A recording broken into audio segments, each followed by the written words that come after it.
Hello again everybody and welcome back to my channel, Jersey Shore Pondscapes videos. Today we're talking about a subject that's a little off the beaten path. We're going to be talking about building a pond or water feature indoors. Maybe in a restaurant, in an office building, or in your home, okay? So over the years I've had a few clients come and call me and ask about, their interest in building something inside. And it's a great idea, right? It's a neat idea to kind of bring the outside in, to have a nice little planting, maybe a little tropical garden, rainforest kind of look with a waterfall and a koi pond in your home. It's definitely doable, okay, but there's definitely some things that we need to think about before we start building something like this. Number one is the weight. All right, we need to make sure that whatever floor we're going to be putting this structure on can be able to support a lot of weight. All right, water itself weighs 7.5 pounds per gallon. So just a pond that's say 100 gallons, we're looking at 750 pounds in water alone. Okay, that's not including whatever kind of structure we're building, be it like a wood frame with tile or brick and natural stone and a waterfall and rock and cement and God knows what, okay? So we could easily be looking, 1,500 to 2,000 pounds, pumps, filters, it goes on and on. So we really need to make sure that that floor can support the weight. All right, that's first and foremost. Second thing we need to consider is humidity. All right, you're going to have an open body of warm water in your home circulating, maybe a waterfall splashing.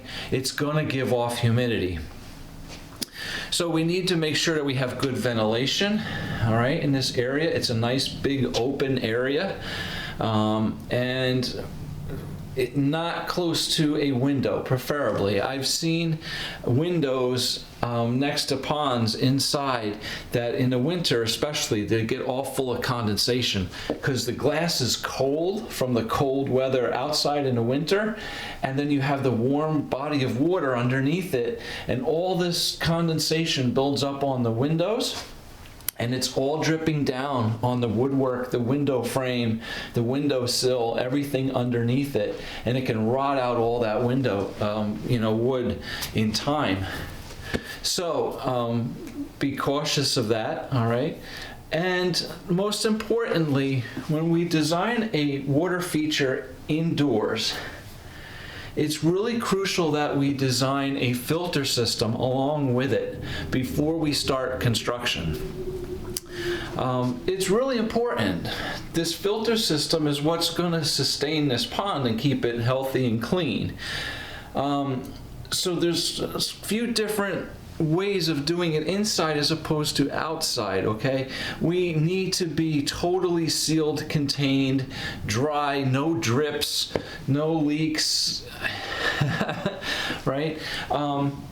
I'm thinking the best idea would be something like a pressurized bead filter, okay? Because all the waste and sediment that these filters are collecting is not in an open tank where it's going to be stinky and smelly. It's all concealed in a tank, and it can be easily backwashed.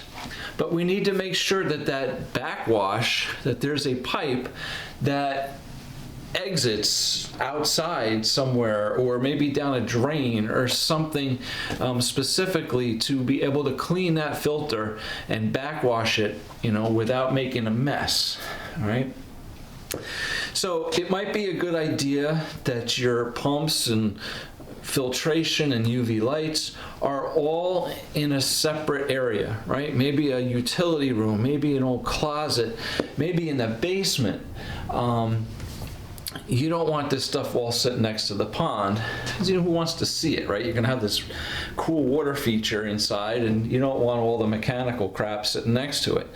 So we're gonna try to put all that aside. So we need to have access to it, and a water supply to it so that we can refill the pond or do water changes, backwash the filters, clean out any filter media, clean out the pump, whatever we need to have, you know, water accessible. Now, that being said too, we need to think about the environment around this pond. We don't want a lush carpet, right? We want to have a flooring, you know, around our filter system and around the pond that can be easily cleaned if it gets wet, because I'm gonna bet you it's gonna get wet at some point. Whether the fish are splashing and the water comes out, or we're cleaning, you know, any kind of maintenance stuff that's going on. We need to make sure that, you know, we can mop it up easily. So maybe like a tile floor or like a wood laminate flooring or something that we can just mop up and clean. So there's definitely some ideas here for you to think about, but the filter system and how this whole pond is going to run is really crucial. So that's really important, and we have to make sure that there's no chance of this thing leaking. Okay, we got to, if you're doing a waterfall, a water feature, man, you better double, triple like protection, because you don't want to come home one day and find 200 to 300 gallons of water all over your floors. Okay, if something leaks or pipe breaks or whatever. Okay, so definitely, you know, think about it. But it's a great concept. It's a really cool idea. It's certainly possible to do. It just takes a little extra care and design in putting it all together. Okay, so thanks for watching this video. It's a quick one today. I just wanted to give you some ideas to think about. You know, please check out my website as well. It's pondscapesandmore.com, and you can see a lot of pictures of my work and descriptions of ponds and waterfalls and stuff that I've built in the past.